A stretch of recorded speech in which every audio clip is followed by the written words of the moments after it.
cuma langsung diam tuh, Wak. Terus udah dilanjut masak mie lagi, muka udah masam gitu.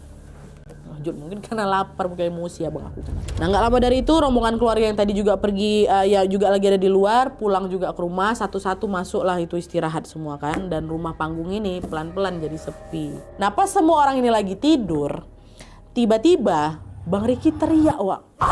Gitu kencang kali suaranya, satu rumah tuh bangunan dia. Langsung nyamperin Bang Riki ya kan. Tapi di sini Bang Riki itu nggak ngerespon sama sekali, Wak.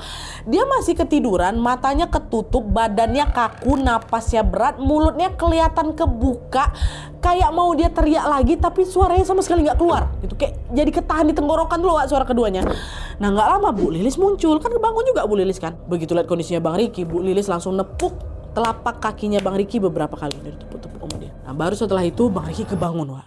Nah Bang Riki langsung ngos-ngosan, itu keringat terbanyak, mukanya pucat kali dia. Ditanya sama Bu Lilis, kenapa Riki? Katanya, Bu saya kayak ketindihan Bu, badan saya rasanya kayak ada yang nimpa gitu. Nah di situ aku langsung keingat sama omongan abang aku tadi, Nadia, yang kayak nantangin tadi. Ini apa jangan-jangan Bang Riki ketindihan gara-gara nantangin tadi ya gitu kan. Cuma di situ Nala nggak berani nanya. Dan ditenangin sebentar, disuruhlah istirahat lagi nih. Ya kan, dah kamu doa, tidur, insya Allah nggak kenapa-napa. Udah habis itu bubar nih Nat, bubar ke tempat tidur masing-masing. Belum ada 5 menit Nat, belum ada 5 menit lagi kami bubar, teriak lagi Bang Riki, ketindihan lagi, sama matanya pejam, badannya berkeringat.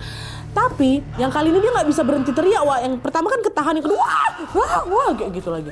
Bu Lilis tepuk lagi badannya Bang Riki 3 kali, barulah tersadar lagi. Di situ langsung Bu Lilis ditengok ya muka kami satu-satu, Nat. Muka Nala, muka ibu, semua orang tuh yang ada di ruangan satu-satu. Terus gak lama dia nanya, kalian ngapain dari tadi? Kalian ada buat apa? Kata gitu. Buat apa kami? Di situ satu-satunya yang kupikir kenapa Bang Riki kayak gini ya, mungkin gara-gara tadi aku ceritalah semuanya Nadia. Gak cuma soal Bang Riki, termasuk beberapa kejanggalan yang mereka rasain selama nginap di sana. Di situlah aku baru bisa cerita, kami semua bisa cerita. Karena kan pertama nggak enak juga, soalnya itu rumah Bu Lilis ya kan, kami numpang di sana. Nah denger itu Bu Lilis sama Pak Haji kan juga ada di sana. Gak banyak bicara, Wak.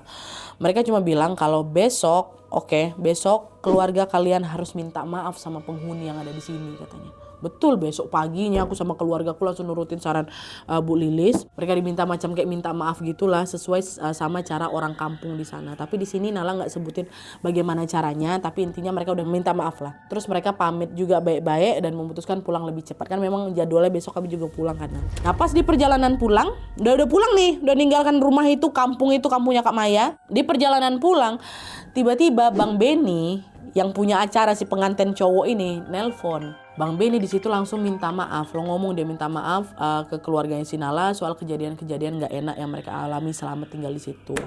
Termasuk makanan yang tiba-tiba basi. Rupanya Bang Beni udah denger soal cerita itu. Bang Beni ini cerita kalau penyebab semua keanehan itu sumbernya cuma satu.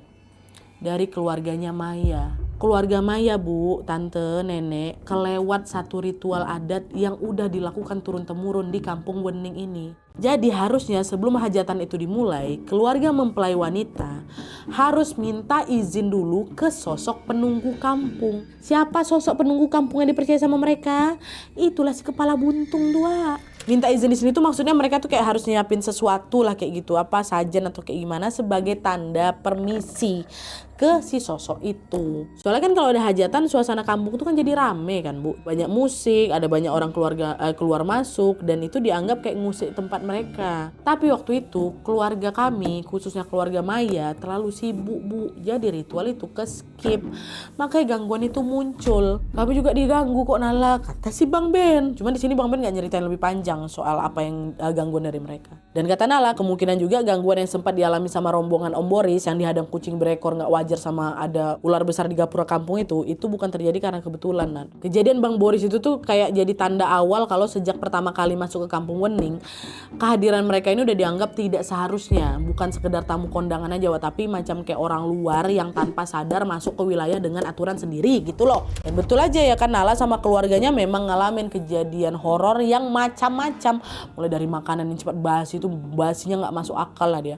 Mereka dengar ada suara gonggongan anjing juga, suara motor mutar-mutar yang nggak pernah lewat, sampai Bang Riki yang ketindihan 2 kali itu di malam yang sama di waktu yang berdekatan. Jadi sebenarnya keluarga Nala ini nggak tahu apa-apa, Wak, tapi karena mereka ada di situ ya mereka jadi ikut kena dampaknya. Dan setelah tahu cerita dari Bang Benny ini, keluarga Nala cuman bisa ya gimana, mereka kaget juga, sekaligus juga nggak nyangka mereka jadi korban gangguan sosok penunggu kampung itu.